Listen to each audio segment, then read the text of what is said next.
नमस्कार साथियों, मैं मनीष मिवाल आप सभी का आपके अपने चैनल में तहे दिल से स्वागत और अभिनंदन करता हूं। मैं उम्मीद करता हूं कि आप सभी शानदार, जबरदस्त और जिंदाबाद होंगे और आप सभी की कक्षा 12 की जो तैयारियां हैं वो बिल्कुल धमाकेदार चल रही होंगी। और इन्हीं धमाकेदार तैयारियों को और भी धांसू बनाने के लिए आज हम लोग पढ़ने जा रहे हैं कक्षा 12 की अर्थशास्त्र। और अर्थशास्त्र में हम लोग पढ़ रहे हैं समष्टि अर्थशास्त्र का अध्याय 4 आय और रोजगार निर्धारण, determination of income and employment हम लोग पढ़ रहे हैं। और आज इसमें हमारा लेक्चर नंबर 15। तो आज हम लोग कौन सा टॉपिक कवर करेंगे गुरुजी? आज हम लोग बात करेंगे मांग में कमी या डेफिशिएंट जो डिमांड होती है उसकी चर्चा करेंगे। ठीक है, जैसे कि लास्ट लेक्चर में हमने अत्यधिक मांग जानना था, एक्सेस डिमांड की चर्चा करी थी। आज हम लोग डेफिशिएंट डिमांड की चर्चा करेंगे कि जो मांग है उसमें किन कारणों के या मांग में कमी का अर्थ क्या होता है, किन कारणों के कारण कमी आती है और उसका क्या प्रभाव होता है, वो सब कुछ जानेंगे। परंतु आप लोगों की पढ़ाई में कोई भी कमी ना हो, इसलिए लर्निंग शेड आर्ट्स लेकर के आया है आप लोगों के लिए शानदार, जबरदस्त, जिंदाबाद वाले कोर्सेज। और ये कोर्सेज हैं कक्षा 12 अर्थशास्त्र का, राजनीति विज्ञान का और भूगोल का।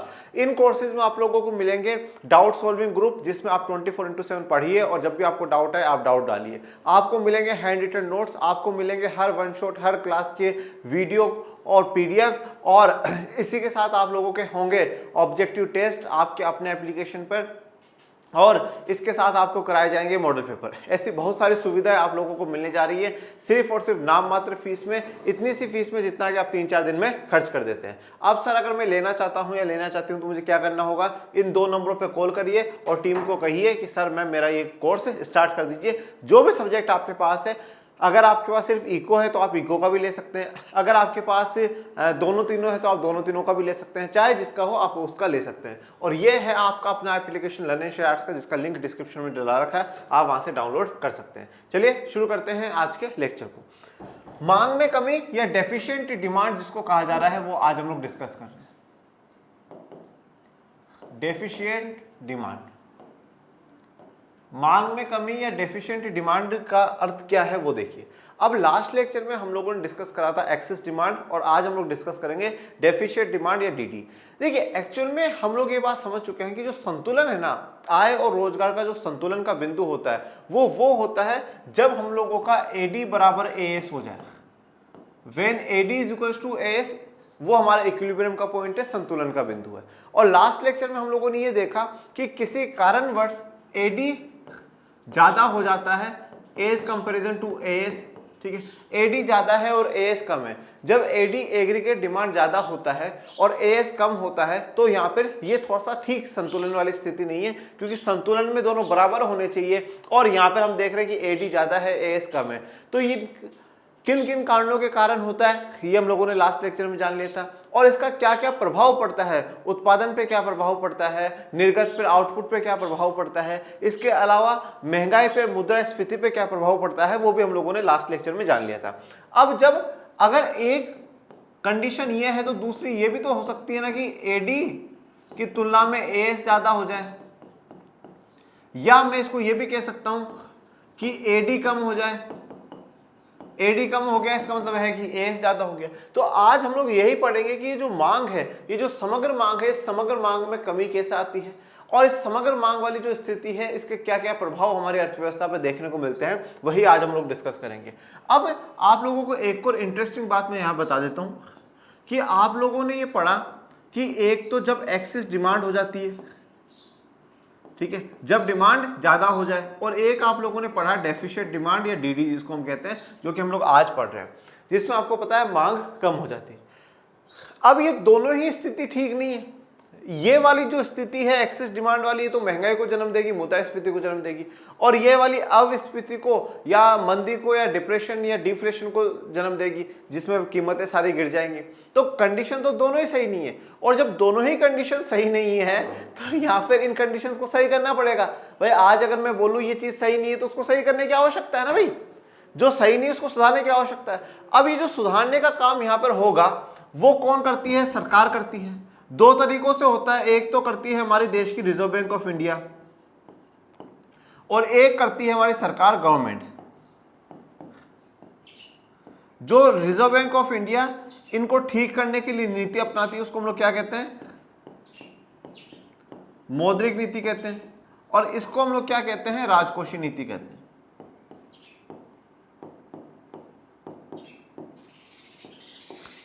ये मौद्रिक नीति हो जाएगी और ये राजकोषीय नीति हो जाएगी। मौद्रिक नीति में क्या क्या आ जाता है बच्चों? मौद्रिक नीति में जैसे कि बैंक दर। अब देखो, अब बहुत सी बार बच्चे पूछते हैं, बोले यार सर आप है ना चैप्टर 1 पहले पढ़ाया, फिर चैप्टर 3 पढ़ाया, फिर चैप्टर 5 पढ़ाया, अब 4 पढ़ा रहे हो, 2 छोड़ दिया, 6 छोड़ दिया।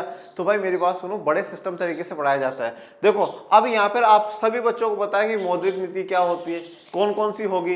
इसमें भी जो गुणात्मक और मात्रात्मक है वो दोनों की चर्चा होती है। बैंक दर आ जाएगा, CRR आ जाएगी, SLR आ जाएगी, RR रेपो रेट आ जाएगी, रिवर्स रेपो रेट आ जाएगी, ये इसमें आ जाएंगी।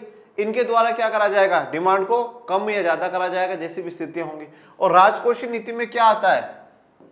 सरकार अपना निवेश या तो बढ़ा देगी, एक्सपेंडिचर बढ़ा देगी या घटा देगी, और दूसरा सरकार करों में चेंजेस कर देगी, टैक्स में चेंजेस कर देगी। तो इस प्रकार से सरकार और जो देश का केंद्रीय बैंक होता है, जिसे हम रिजर्व बैंक ऑफ इंडिया कहते हैं, हमारा जो देश का केंद्रीय बैंक है, वो और सरकार मिलकर करके इस एक्सेस डिमांड और डेफिशिएंट डिमांड को दूर करने का काम करती है, जो कि हमारा ये जो होगा एक आगे के लेक्चर में आएगा।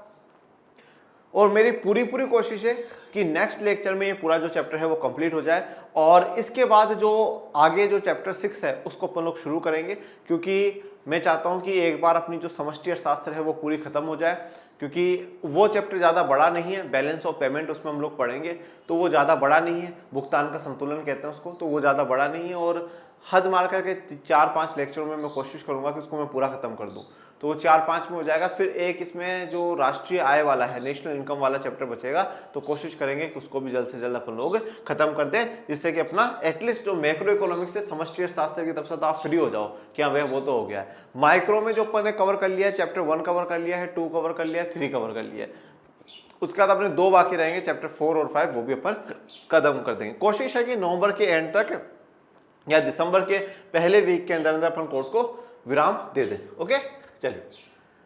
कमी की मांग उस स्थिति को संदर्भित करती है जब कुल मांग या समग्र मांग, जिसको हम लोग कह रहे हैं एडी एग्रीगेट डिमांड, अर्थव्यवस्था में उत्पादन के पूर्ण रोजगार स्तर के अनुरूप कुल आपूर्ति एएस से कम होती है। तो सीधी सी बात है, कमी की मांग जो है या डेफिशिएंट डिमांड उस स्थिति को बताता है जब समग्र मांग, कौन सी मांग? जब समग्र मांग एडी अर्थव्यवस्था में उत्पादन के पूर्ण रोजगार स्तर के अनुरूप, मतलब फुल एम्प्लॉयमेंट लेवल पर एडी क्या होगा? एएस से कम होती है। मतलब AD is less than AS, AS ज्यादा होगी और एडी हमारा क्या होगा? कम होगा। एग्रीगेट डिमांड या जो समग्र मांग होती है वो समग्र आपूर्ति की तुलना में कम होती है। कमी की मांग की स्थिति तब उत्पन्न होती है जब नियोजित कुल व्यय पूर्ण रोजगार स्तर पर कुल आपूर्ति से कम हो जाता है। ये अपस्फीति, देखिए कहीं कहीं पर आपको इसके लिए अपस्फीति लिखा हुआ देखने को मिलेगा, कहीं कहीं आपको अविस्फीति भी लिखा हुआ देखने को मिलेगा। चाहे आप जो भी प्रयोग करना चाहे वो कर सकते हैं। इंग्लिश में इसको डिफ्लेशन वर्ड यूज करा जाता है,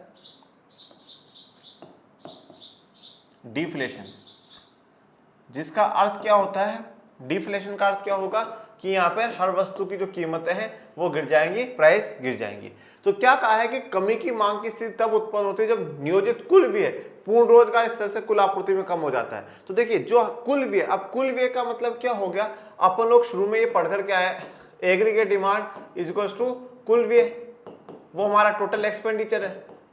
क्योंकि लोग देखिए डिमांड कर रहे हैं, लोग मतलब कंजप्शन के लिए, उपभोग के लिए,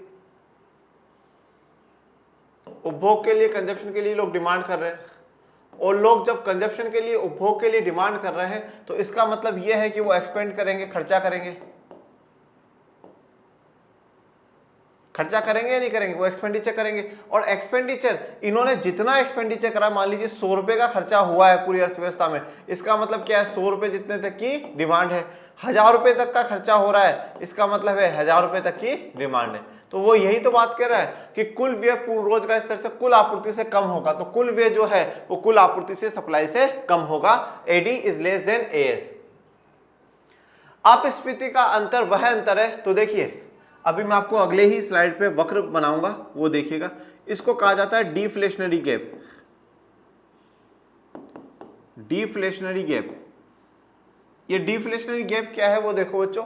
जैसे एक्चुअल में मान लीजिए कि जो डिमांड है वो 70 की है और सप्लाई जो है वो 100 की है, तो ये जो 30 का डिफरेंस आ रहा है ना, ये किसको दर्शा रहा है? अविस्फीति को या डिफ्लेशन को दिखा रहा है कि भैया सप्लाई ज्यादा हो रखी है और डिमांड है वो कम है। तो यही बात यहाँ पे कही गई है। अविस्फीति या अपस्फीति अंतर वह अंतर है जिसके द्वारा वास्तविक कुल मांग पूर्ण रोजगार संतुलन स्थापित करने के लिए आवश्यक कुल मांग से कम हो जाती है। तो वास्तविक जितनी कुल मांग होनी चाहिए, वास्तविक जो रियल में एक्चुअल में जो कुल मांग होनी चाहिए उस कुल मांग से कम हो जाती है। अब एक बार आ जाइए अपन वक्र बनाते हैं और फिर आगे इस मामले को और समझेंगे।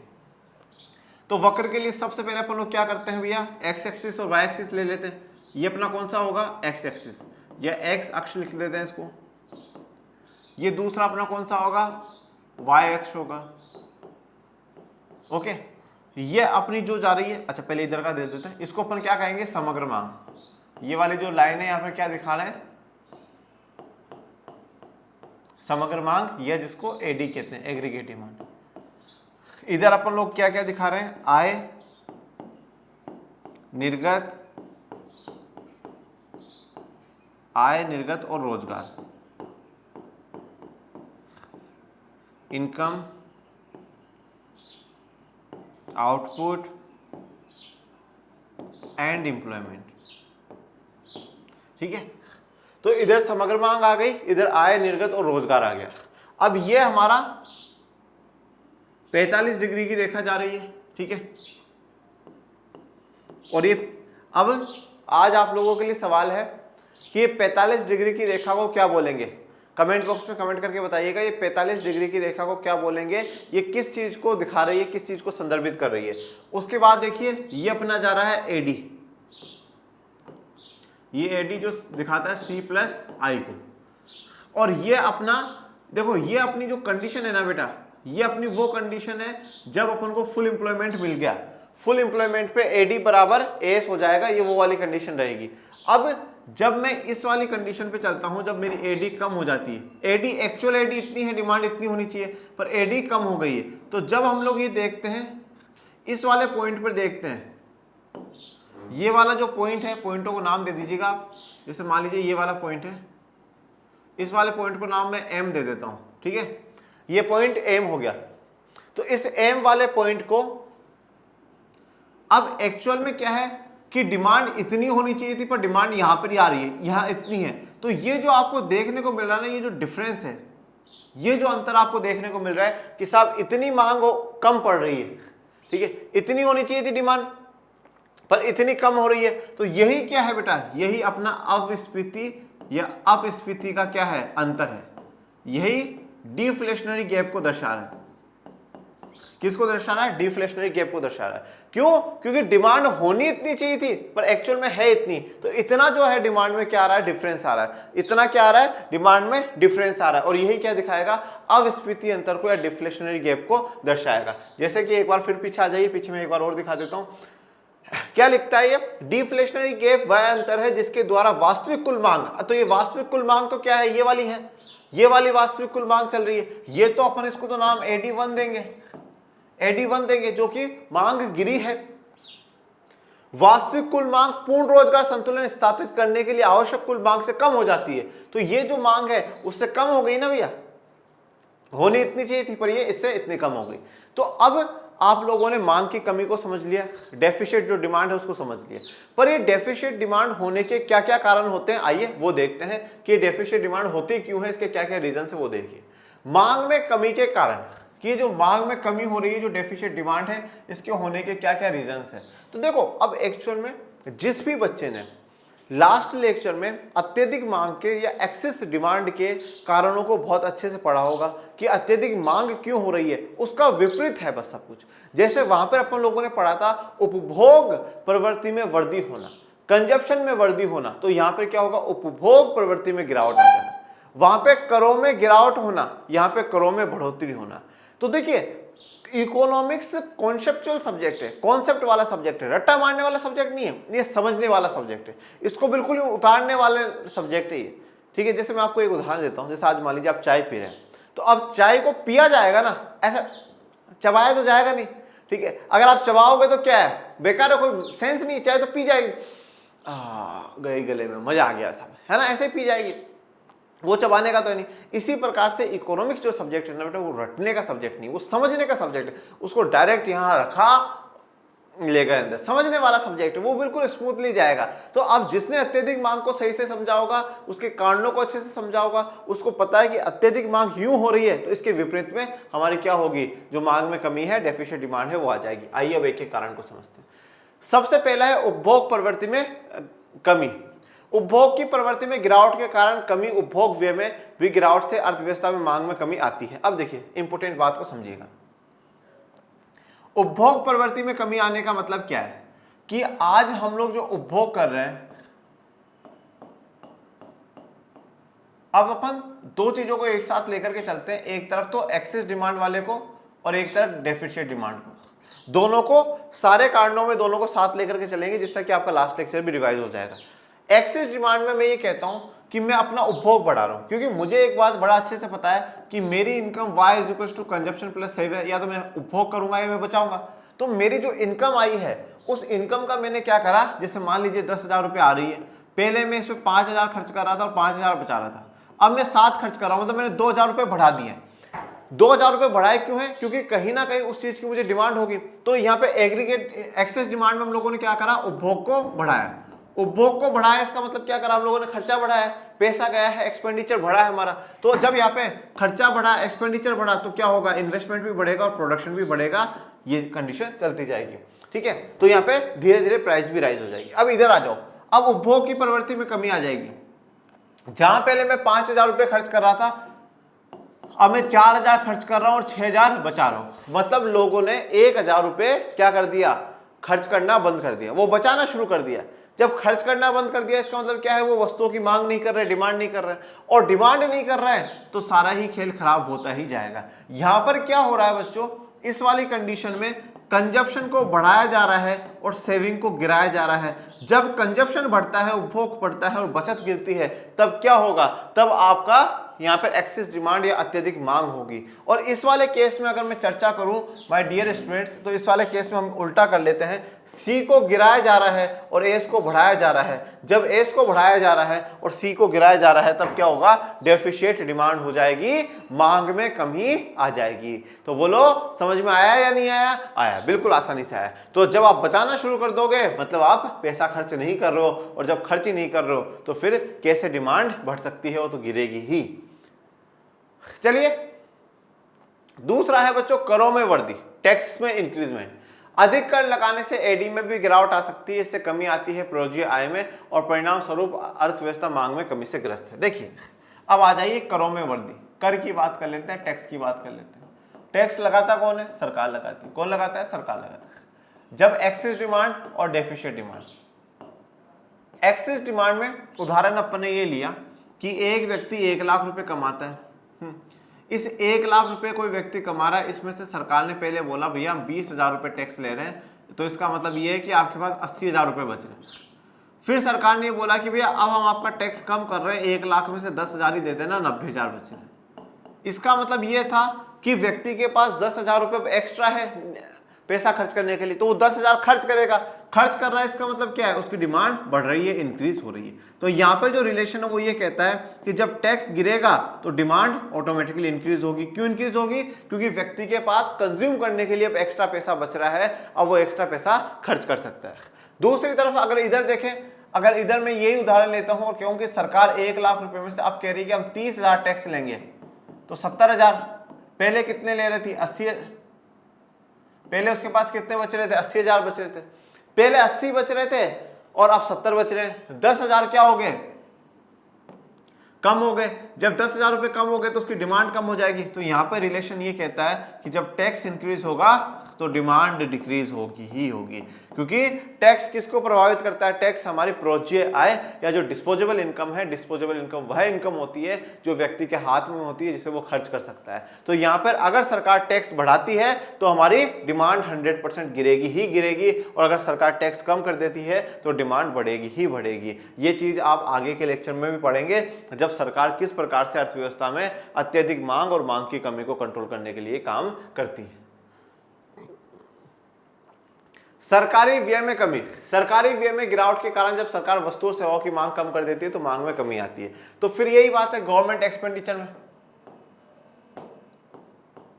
एक्सेस डिमांड के समय क्या हुआ, सरकार ने जो अपने खर्चे थे, जो एक्सपेंडिचर था वो बढ़ा दिया, सरकार ने अपना एक्सपेंडिचर बढ़ा दिया। एक्सपेंडिचर बढ़ा दिया इसका मतलब किसी ना किसी व्यक्ति की इनकम बन रही होगी, और जब किसी व्यक्ति की इनकम बढ़ रही है तो वो उसको डिमांड को क्या करेगा, बढ़ाएगा या नहीं बढ़ाएगा, बढ़ाएगा, 100% बढ़ाएगा। तो यहाँ का मतलब ये हो गया कि सरकार अगर एक्सपेंडिचर बढ़ा रही है तो यहाँ पे डिमांड भी बढ़ेगी, इंक्रीज होगी।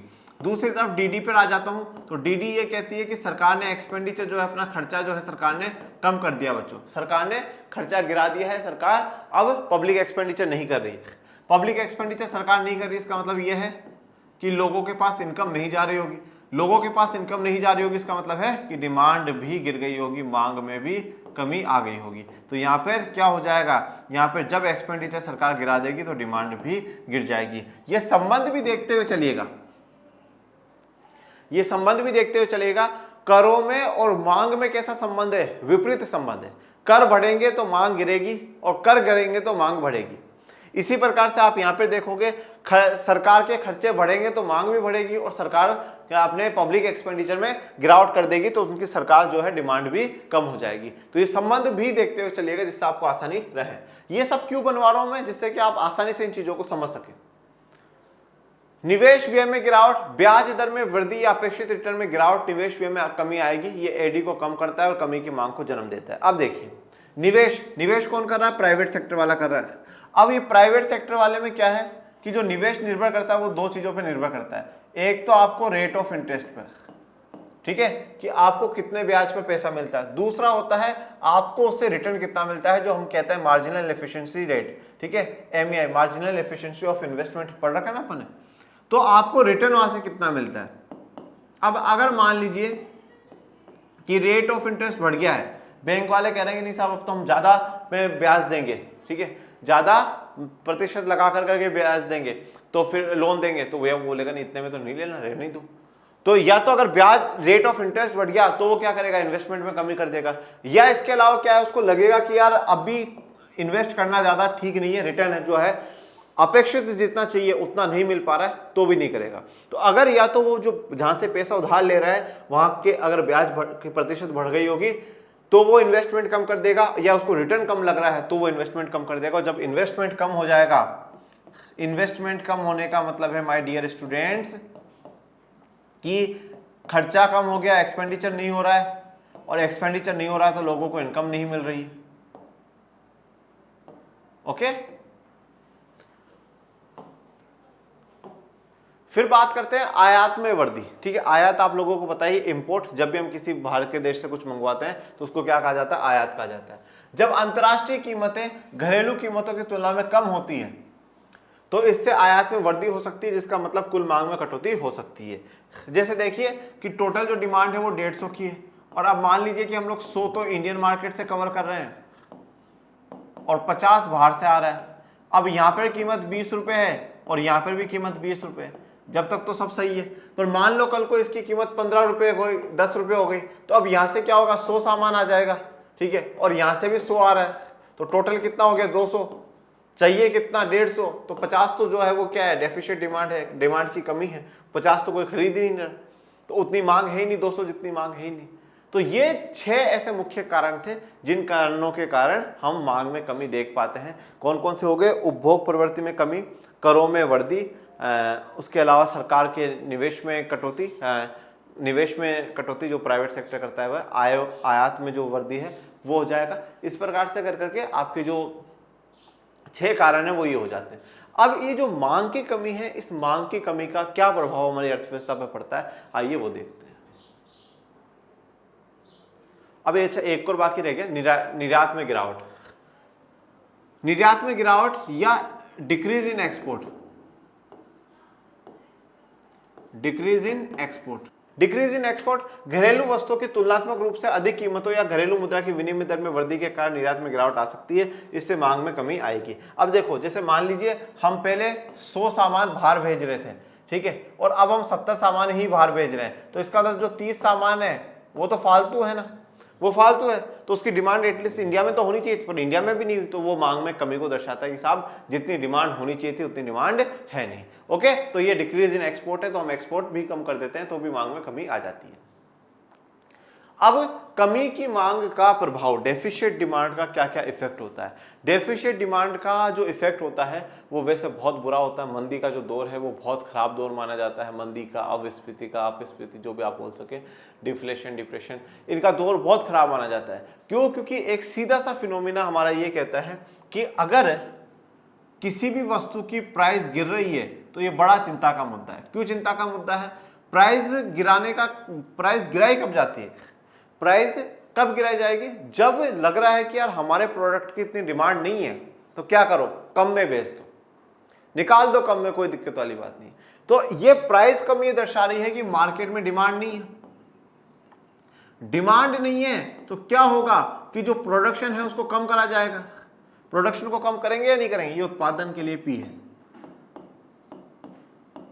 प्रोडक्शन को कम करेंगे। और एक स्तर पे आकर करके फिर भी नहीं बिका सामान, तो मालिक को ऐसा लगेगा कि साहब अब तो बिल्कुल भी डिमांड नहीं है, तो वो क्या करेगा? फैक्ट्री को बंद कर देगा, फैक्ट्री को क्लोज कर देगा,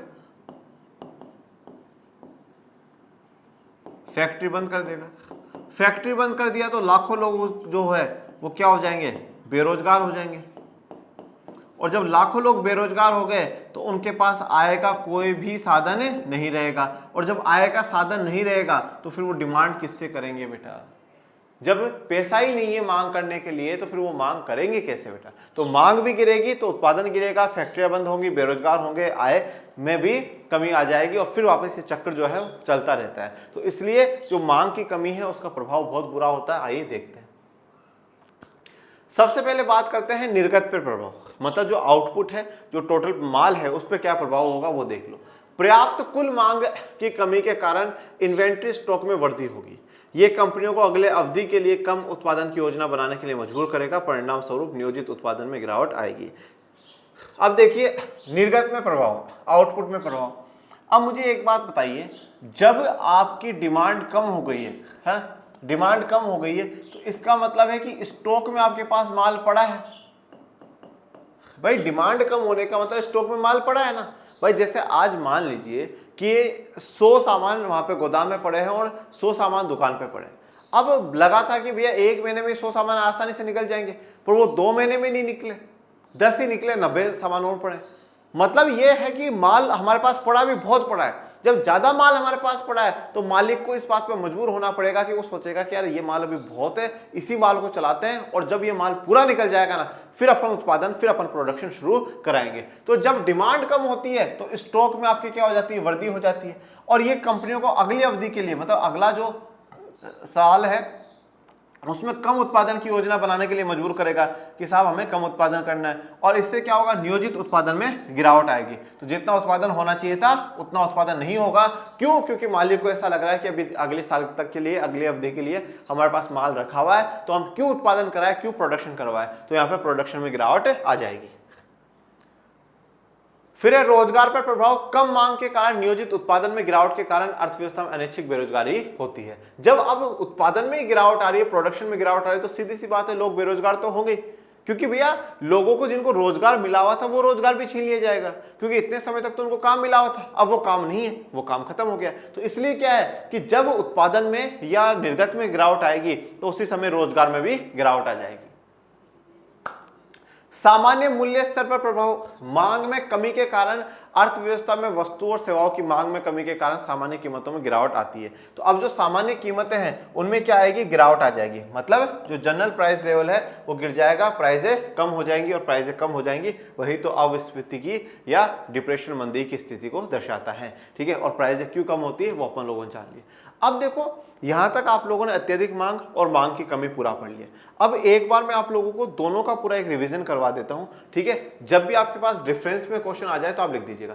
मैं पहले यहाँ पर अत्यधिक मांग के पॉइंट लिखवा रहा हूं, फिर आगे आपको जो मांग की कमी है उसके पॉइंट लिखवाऊंगा नेक्स्ट स्लाइड पे। और जब भी अगर आपके पास क्वेश्चन आता है कि अत्यधिक मांग में या मांग की कमी में, एक्सेस डिमांड और डेफिशिएंट डिमांड में आप अंतर करिए, तो आप आराम से जो टेबल है वो बना करके लिख दीजिएगा।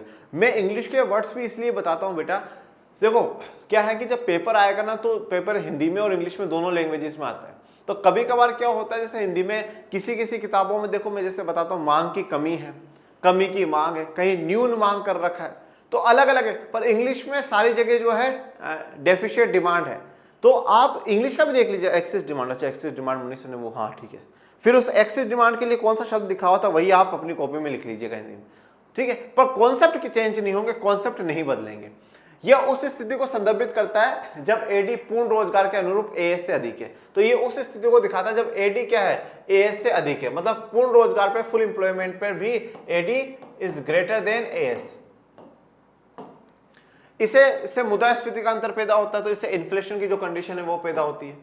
यह पूर्ण रोजगार से अधिक संतुलन को इंगित करता है। मतलब ये क्या दर्शाता है, अपन ने यहाँ पे बनाया था वक्र कि भैया ये तो हमारी एक्चुअल एडी आ जाएगी और ये इससे ऊपर जाएगा, ठीक है, ये इससे ऊपर वाला, ये वाले पॉइंट पर हमें यहाँ पे हो रहा है, पर एक्चुअल में यहाँ पे इक्विलिब्रियम मिल जाना चाहिए था। तो पूर्ण रोजगार से बाद वाले पे संतुलन को दिखाता है।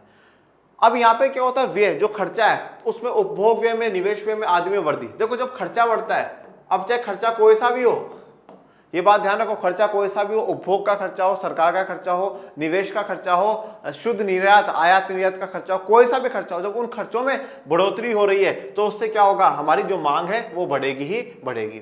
इसका उत्पादन और रोजगार पर कोई प्रभाव नहीं पड़ता क्योंकि अर्थव्यवस्था पहले से पूर्ण रोजगार स्तर पर चल रही है। तो हमने देखा था उत्पादन पर 0% प्रभाव है, रोजगार पर 0% प्रभाव है, क्योंकि ऑलरेडी वह फुल जो एम्प्लॉयमेंट है उसको अचीव कर करके बैठी है। इससे मुद्रास्फीति बढ़ती है, अर्थात इसके परिणाम स्वरूप सामान्य मूल्य स्तर में वृद्धि होती है। तो इससे मुद्रास्फीति बढ़ती है, मतलब जो जनरल प्राइस लेवल है उसमें इंक्रीमेंट होता है, बढ़ोतरी होती है। चलिए अब अपन मांग की कमी की चर्चा कर लेते हैं। यह उस स्थिति को संदर्भित करता है जब अर्थव्यवस्था में पूर्ण रोजगार स्तर के अनुरूप एडी एएस से कम है। तो कौन कम है, एडी कम है, एडी कम है एएस की तुलना में। यह अपस्फीति या अविस्फीति अंतराल की ओर ले जाता है। रोजगार संतुलन पहले की स्थिति, मतलब अब क्या है, यहां पर संतुलन के लिए ये वाला पॉइंट है, पर एक्चुअल में एडी से नीचे चल रही है, और उस वाले में क्या था, ऊपर चल रही थी, इस वाले में नीचे आ गई है, तो उससे पहले की स्थिति को दर्शाता है। यहाँ पर व्यय अर्थात उपभोग व्यय, निवेश व्यय आदि में गिरावट आ जाती है। तो यहाँ पे उपभोग वाला है उसमें भी गिरावट आ गई, निवेश में भी गिरावट आ गई, सरकार ने भी कम कर दिया, आयात निर्यात में भी गिरावट हुई। ये सब कुछ जो है इनके कारण हो जाता है। कुल मांग में कमी के कारण उत्पादन और रोजगार में गिरावट आएगी, तो ये अभी अपन लोगों ने आज पढ़ा है। इससे अपस्फीति होती है, अर्थात इसके परिणाम स्वरूप सामान्य मूल्य स्तर में गिरावट आ जाती है। ठीक है, तो इसी के साथ अपना जो आज का लेक्चर है वो पूरा कंप्लीट हो गया है, और ये आप लोगों के लिए बेटा शानदार कोर्सेज है। मैं पूरे विश्वास के साथ कहता हूँ कि जो अपना टारगेट है 0% डाउट 100% मार्क्स, वो इनसे जरूर पूरा होगा। आपको इनमें मिलेंगे doubt solving group, handwritten notes, आपको हर क्लास की मिलेगी PDF, आपको होंगे ऑब्जेक्टिव टेस्ट, और आप लोगों के लिए कराए जाएंगे मॉडल पेपर। तो सभी विद्यार्थी इन कोर्सेज से जुड़ने के लिए इन 2 नंबरों पर कॉल करें, और अब आपका अपना लर्निंग आर्ट्स का एप्लीकेशन डाउनलोड करें, जिसका लिंक डिस्क्रिप्शन में दे रखा है। और बाकी मेरे सभी विद्यार्थी पढ़ते रहिए, आगे बढ़ते रहिए, और आपके अपने चैनल लर्निंग आर्ट्स को ज़्यादा से ज़्यादा लाइक शेयर सब्सक्राइब करते रहिए। और डिस्क्रिप्शन में टेलीग्राम चैनल का भी लिंक डलवा रखा है, उसको भी ज्वाइन कर लीजिएगा, जिससे आपको सभी नवीन जानकारी मिलती रहे। और मैं मिलूंगा अब आपको नेक्स्ट लेक्चर में, तब तक के लिए थैंक यू सो मच। जय हिंद, जय भारत।